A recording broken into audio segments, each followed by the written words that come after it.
जो हमारा अभी का टॉपिक है वो है strategy for solving material balance problems.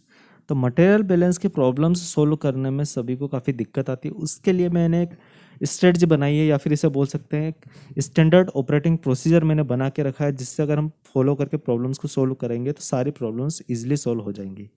तो एक केस में लेकर के चलता हूँ कि एक डिस्टिलेशन यूनिट है, जिसमें कि यहाँ पर फीड आ रही है। फीड है इथेनॉल प्लस वाटर का मिक्सचर। फीड बाहर जाती है कंडेंसर में। कंडेंसर से एक प्रोडक्ट डिस्टिलेट हम निकाल लेते हैं, जिसमें इथेनॉल और वाटर दोनों होते हैं, और एक रिफ्लक्स हम वापस से प्रोवाइड कर देते हैं, जिसके अंदर भी इथेनॉल एंड वाटर दोनों होते हैं, और एक बॉटम प्रोडक्ट डब्ल्यू निकल जाता है, जिसके अंदर भी इथेनॉल एंड वाटर दोनों होते हैं। और चलो एक और बात मान लेते हैं कि यहाँ पर एक इनर्ट भी प्रेजेंट है। इनर्ट में भी एक ऑर्गेनिक सॉल्वेंट हो सकता है, हेवी मोलिकुलर मास वाला, तो वो भी इसके अंदर प्रेजेंट है। तो ये जो इनर्ट है ये निकल रहा है हमारे बॉटम प्रोडक्ट के साथ में। तो इनर्ट यहाँ से निकल रहा है। ठीक है, तो ये केस स्टडी मैंने ले ली है कि इसके ऊपर अब हमें सीखना है कि कैसे प्रॉब्लम को अप्रोच किया जाए सॉल्यूशन के लिए। ठीक है, तो हमारा जो पहला स्टेप होता है वो होता है कि ब्लॉक डायग्राम बनाना। तो इससे मैं एक ब्लॉक डायग्राम बना लेता हूँ, और मैं चाहता हूँ कि ब्लॉक डायग्राम को as simple as I can रखूं। तो इस तरीके से कुछ हो जाएगा। ये जो ऊपर वाला क्वेश्चन है मैं वापस से दिखा देता हूँ उसका डायग्राम। इसको मैंने एक ब्लॉक डायग्राम में कन्वर्ट कर लिया है। ये हो जाएगा एक ब्लॉक डायग्राम के अंदर कन्वर्ट। इसके अंदर की ये जो बॉक्स है ये डिस्टिलेशन टावर को रिप्रेजेंट कर रहा है। ये आउटपुट जो कि डिस्टिलेट है ये इसको रिप्रेजेंट कर रहा है। ये बॉटम प्रोडक्ट को, नीचे वाली स्ट्रीम बॉटम प्रोडक्ट को, और ये वाली स्ट्रीम फीड को। तो ये सारे रिप्रेजेंटेशन हो रहे हैं। तो मैं वापस से इनको अंडू कर देता हूँ सारे जो मैंने बनाए हैं, और एक सिंपल सा केस लेके हम चलते हैं। ठीक है, अब हमारे पास ये एक ब्लॉक डायग्राम है। इसके ऊपर हमें सीखना है कि किस प्रकार से स्ट्रेटजी बनाना है। तो चलिए सबसे पहले हम अननोन्स को ढूंढ लेते हैं। अननोन्स क्या क्या है हमारे पास में। ठीक है, सबसे पहले हम कर लेते हैं अननोन्स को। तो मान लेते हैं कि ये थी एफ, ये थी डी, ये थी डब्ल्यू, और ये थी आर स्ट्रीम। तो सभी स्ट्रीम में अननोन, इन चारों में से कोई एक चीज़ अननोन हो सकती है। या फिर यहाँ पर की जो कंपोजिशन है, कंपोजिशन ऑफ इथेनॉल और वाटर, यहाँ पर भी ethanol water, ethanol water, ethanol water, inert, inert, इनमें से कोई भी चीज़ अननोन हो सकती है। जो भी चीज़ अननोन होगी उन सभी को हम लिस्ट कर लेंगे एक जगह पर। यहाँ पर मैं एक पहला पॉइंट बना लेता हूँ कि मैं लिस्ट ऑफ अननोन्स, मुझे क्या क्या कैलकुलेट करना है, लिस्ट ऑफ अननोन्स में बना लेता हूँ। और सेकंड चीज़, स्पीसीज मेरे पास क्या क्या है। तो स्पीसीज तो मैं इस क्वेश्चन के लिए आपको बता देता हूँ। इथेनॉल है, वाटर है एंड इनर्ट है। ये तीन मेरे पास स्पीसीज है। स्पीसीज का मतलब होता है कि कंपोनेंट क्या क्या है सिस्टम के अंदर। तो ये तीन हमारे पास स्पीसीज है। और अननोन मान लेते हैं कि एफ है, डब्ल्यू है, ये दो स्ट्रीम अननोन है। और जो ई है मतलब इथेनॉल का कंटेंट है इन द स्ट्रीम डी, ये भी हमारे पास अननोन। एक मैंने एक हाइपोथेटिकल एक केस लिया है, तो ये सभी चीज़ें अननोन है। तो हमें इसकी एक लिस्ट बनानी पड़ेगी। और उसके बाद में हमें क्या करना होगा, मटेरियल बैलेंस परफॉर्म करना होगा। अब हमें करना होगा मटेरियल बैलेंसिंग, शॉर्ट में इसे लिखते हैं MB। ठीक है, अब हमें करना होगा मटेरियल बैलेंसिंग।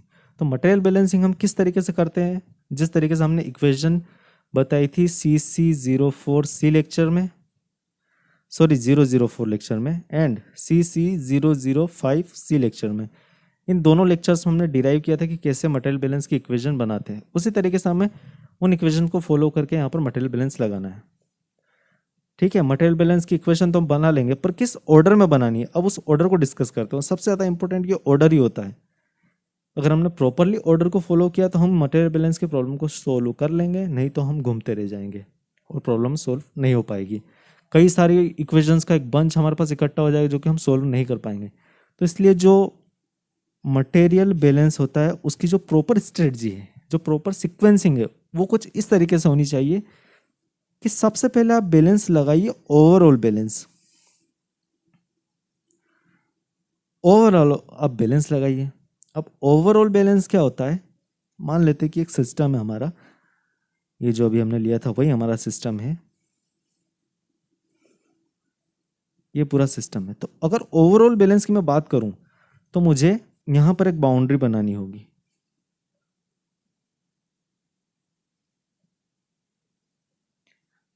अब ये पूरा मेरे लिए एक सिस्टम बन चुका है। इस सिस्टम की बाउंड्री जो दे के रखी है इस पर मुझे बैलेंस लगाना है। तो ये हो जाएगी इन, ये हो जाएगी आउट, ये हो जाएगी आउट। तो आप जो समझ रहे हैं, जो CC004C और CC005C से के कॉन्सेप्ट से हमें यहाँ पर बैलेंस लगाना है। तो अब इसके अंदर भी सीक्वेंसिंग है, ओवरऑल तो हमें लगाना है, ठीक है। इस सिस्टम पर हमें बैलेंस लगाना है। अब सबसे पहले किसके ऊपर बैलेंस लगाना, उसके लिए भी मैंने सीक्वेंसिंग बना के रखी है। तो सबसे पहले हमें लगाना है टोटल बैलेंस। टोटल बैलेंस, अब टोटल बैलेंस क्या चीज होती है? टोटल बैलेंस होता है मास फ्लो रेट का बैलेंस। मास फ्लो रेट का बैलेंस, जैसे कि यहाँ पर F था और यहाँ पर था W, यहाँ पर था D। तो जो हमारा टोटल बैलेंस हो जाएगा वो हो जाएगा F equal to, sorry, total जो बैलेंस हो जाएगा वो हो जाएगा F equal to W plus D। ये हो जाएगा हमारा टोटल बैलेंस। अब दूसरा बैलेंस जो लगाना है, दूसरा जो हमें बैलेंस लगाना है वो लगाना है टाई एलिमेंट पर या फिर टाई कंपोनेंट पर, ऑब्लिक इनर्ट पर। टाई कंपोनेंट वो होता है जब कोई रिएक्शन होती है, तो टाई कंपोनेंट ऐसा कंपोनेंट होता है जो कि जितना हमने रिएक्टेंट में दिया था उतने हमें प्रोडक्ट में मिल जाए, जो कि पूरी प्रोसेस से बिना किसी चेंज हुए वापस हमें बाहर मिल जाए। और वही होता है इनर्ट भी। तो इस तरीके का अगर हम कंपोनेंट ढूंढते हैं तो उससे क्या होता है कि हमारा जो एक पर्टिकुलर अननोन होता है वो हमें आराम से मिल जाता है। जब हम प्रॉब्लम करेंगे तो बहुत अच्छे से इस चीज़ को समझेंगे और काफ़ी ज़्यादा मदद करेगी यही स्टेप कि टाई कंपोनेंट हमें मिल जाए। अब इन केस कोई टाई कंपोनेंट है ही नहीं सिस्टम में, तब क्या करें? तो अगर कोई सिस्टम में टाई कंपोनेंट हमारे पास अवेलेबल ही नहीं है तो अब हम क्या करेंगे? थर्ड चीज़, अगर टाई कंपोनेंट भी अवेलेबल नहीं है, अगर टाई कंपोनेंट अवेलेबल नहीं है तो हम ऐसी चीज़ ढूंढेंगे, ऐसा एक कंपोनेंट ढूंढेंगे जो कि अपीयर हो रहा है लेसर स्ट्रीम्स में। कंपोनेंट अपीयरिंग इन लेसर स्ट्रीम्स। अब ऐसा एक कंपोनेंट ढूंढेंगे जो कम से कम स्ट्रीम में अपीयर हो रहा है। अब यहाँ तक तो हमारे पास कितनी, सिर्फ 3 स्ट्रीम थी। अब मान लेते हैं कि कोई सिस्टम ऐसा है इसके अंदर की एक स्ट्रीम आ रही है और 3 स्ट्रीम वापस बाहर जा रही है। तो हम ऐसा कंपोनेंट ढूंढेंगे जो कि यहाँ पर हो और यहाँ पर हो, और हो सकता है यहाँ पर भी हो। पर अगर कोई ऐसा कंपोनेंट जो कि चारों जगह प्रेजेंट है तो हमें उसे कंसिडर नहीं करेंगे।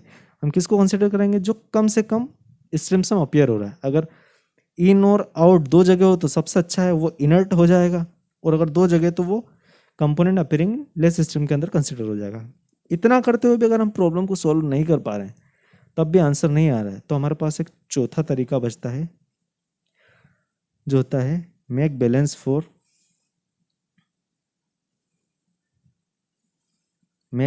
For remaining streams, sorry, remaining, spelling मैंने गलत लिख दी है, make balance for remaining species.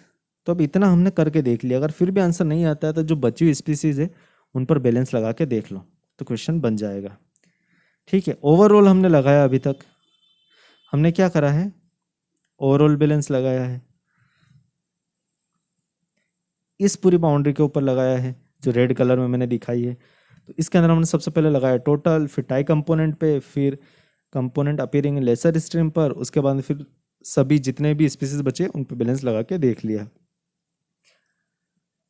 अब ठीक है, ये तो सिंपल सी प्रॉब्लम थी। अब अगर कोई प्रॉब्लम आती है रिसाइकल के साथ में, और इतना करते हुए भी अगर वो सोल्व नहीं होती है, अगर रिसाइकल है और इतना करते हुए भी हमसे सोल्व नहीं हो पा रही है, तो फिर उसके लिए हम क्या करते हैं, मिक्सिंग पॉइंट पे लगाते हैं। ये जो पॉइंट है इसको बोलते हैं मिक्सिंग पॉइंट। मिक्सिंग पॉइंट, और यही केमिकल प्रोसेस कंट्रोल में समर पॉइंट कहलाता है। इस पॉइंट को समर पॉइंट बोलते हैं। यहाँ पर हम मिक्सिंग पॉइंट बोलते हैं बाकी सभी सब्जेक्ट्स में। तो मिक्सिंग पॉइंट है, ये सेपरेटिंग पॉइंट है, या फिर पॉइंट ऑफ सेपरेशन है, सेपरेटिंग पॉइंट। ठीक है, ये दोनों पॉइंट होते हैं। तो मैं वापस से आपको इरेज करके दिखाता हूँ। ये आप समझ गए कि सेपरेटिंग पॉइंट किसको बोलते हैं और मिक्सिंग पॉइंट किसे बोलते हैं। तो हमें वापस से जितने भी बैलेंस अभी हमने लगाए थे, पहला इस मिक्सिंग पॉइंट पर, अब हमारा सिस्टम क्या हो जाएगा, ये हमारा सिस्टम हो जाएगा इतना। अब इसके अंदर हमें मटेरियल बैलेंस लगाना है एज पर lecture CC004C and CC005C we have discussed. अब इसके ऊपर हमें बैलेंस लगाना है, सीक्वेंसिंग वही रखनी है। सबसे पहला बैलेंस लगेगा टोटल पे, और टोटल क्या है, फ्लो रेट इन, ये फ्लो रेट आउट, और ये फ्लो रेट इन। दो इन फ्लो रेट है, एक आउटलेट फ्लो रेट है। तो टोटल बैलेंस लग जाएगा फ्लो रेट्स पे। दूसरा हमारा बैलेंस लगेगा टाई कंपोनेंट और इनर्ट पर। टाई और जो इनर्ट कंपोनेंट है उस पर दूसरा बैलेंस लगेगा। थर्ड बैलेंस वापस से वही कंपोनेंट अपीयरिंग इन लेसर स्ट्रीम्स। और चौथा, अगर फिर भी क्वेश्चन का आंसर नहीं आ पाता है तो हम लगाएंगे रेस्ट ऑफ द स्पीसीज पे, रेस्ट ऑफ स्पीसीज पर। ठीक है, यहाँ पर एक रूल भी आता है जिसे हम चेन रूल बोलते हैं। वो कोई अलग से रूल नहीं है, बस उसका एक नाम दे दिया है इसी एसओपी का, वो भी एक पार्ट है, उसको बोलते हैं चेन रूल। और उसे भी मैं कंसीडर करूँगा जब प्रॉब्लम हम सोल्व करेंगे। चेन रूल भी आपको समझा दूंगा। वैसे हमारे एसओपी के अंदर सारी चीज़ें इंक्लूड हो चुकी है, चेन रूल भी इंक्लूड हो चुका है, फिर भी एक अलग से टॉपिक में बता दूंगा चेन रूल का। इतना करते हुए अगर क्वेश्चन सोल्व नहीं हो पाता है, क्योंकि अगर हमारे पास सिस्टम काफ़ी बड़ा है, ठीक है, तो अब हम क्या करते हैं, मटेरियल बैलेंस एट मैं काम करता हूँ, नेक्स्ट पेज ले लेता हूँ, उस पर समझाता हूँ। हम क्या करते हैं, थर्ड ऑप्शन हमारे पास होता है material balance eight individual equipment. अब हर बार हमारे पास जो सिस्टम होता है सिंपल नहीं आता है। गेट में मैंने आपको बताया था कि ये जो टॉपिक ऐसा जिसमें कि 5 मार्क्स का क्वेश्चन भी पूछ सकते हैं, पर उस 5 मार्क्स के क्वेश्चन में ये सिर्फ 2 मार्क्स में कवर हो जाए इतना पूछ लेते हैं, और जो हमें ब्लॉक डायग्राम देते तो पूरे 5 मार्क्स के क्वेश्चन का दे देते हैं। तो यहाँ पर हमें कन्फ्यूजन हो जाती है। तो ये एक क्वेश्चन गेट में आया हुआ है, उसी की मैंने फ्लो शीट जो है उठाई है, तो वही मैं आपके साथ बता देता हूँ। ये फ्लो शीट थी उस क्वेश्चन के अंदर, इतनी सारी स्ट्रीम्स थी। अब इतनी सारे स्ट्रीम्स को व्यक्ति सोल्व करने जाएगा तो कितना समय लग जाएगा, आप खुद भी सोच सकते हैं। तो बिना स्ट्रेटजी के ऐसे क्वेश्चन को तो आप सोच भी नहीं सकते करने का। इतनी बड़ी एक फ्लो शीट हमें दे करके रखी थी, और उसमें शायद ये पर्ज के बारे में पूछा था, किसकी वैल्यू क्या होगी, और ये फीड की एक कंपोनेंट की वैल्यू क्या होगी, ऐसा कुछ प्रॉब्लम था। तो अगर इतना बड़ा हमें क्वेश्चन दे देते हैं तो हमारी जो अप्रोच है वो तो सबसे पहले वही जाएगी कि सबसे पहले हम एक ओवरऑल बैलेंस लगाएंगे। ओवरऑल बैलेंस लगा के देख लिया, पर ओवरऑल बैलेंस आप ही सोचिए कि इतने बड़े सब्जेक्ट में, इतने बड़े प्रॉब्लम में क्या ओवरऑल बैलेंस लग पाएगा, मुश्किल है, नहीं लग पाएगा, सोल्व नहीं कर पाएंगे इतनी इक्वेशंस को हम। तो ऐसे केसेस में हम क्या करते हैं कि जो मटेरियल बैलेंस होता है वो इंडिविजुअल इक्विपमेंट पे लगाते हैं। इंडिविजुअल इक्विपमेंट पे हम बैलेंस लगाते हैं। वो कैसे लगाते हैं, मान लेते हैं कि मुझे एक फ्लो रेट पूछी है जो कि यहाँ पर आ रही है। तो अब देखिए ये जो इक्विपमेंट किस किस इक्विपमेंट से जुड़ी हुई बात है, ये इस वाले इक्विपमेंट से जुड़ी हुई है। तो मैं क्या करूँगा, इसी इक्विपमेंट के अराउंड मटेरियल बैलेंस का ऑपरेशन लगा दूंगा, मटेरियल बैलेंस कर दूंगा इसी इक्विपमेंट के आसपास। तो इस तरीके से हम इंडिविजुअल इक्विपमेंट के आसपास जो है मटेरियल बैलेंस लगाते हैं और सीक्वेंस हम वही रखते हैं। सबसे पहले टोटल बैलेंस, उसके बाद में हम लगाते हैं टाई कंपोनेंट पर और इनर्ट पर। थर्ड हम लगाते हैं कंपोनेंट अपीयरिंग इन लेसर स्ट्रीम्स,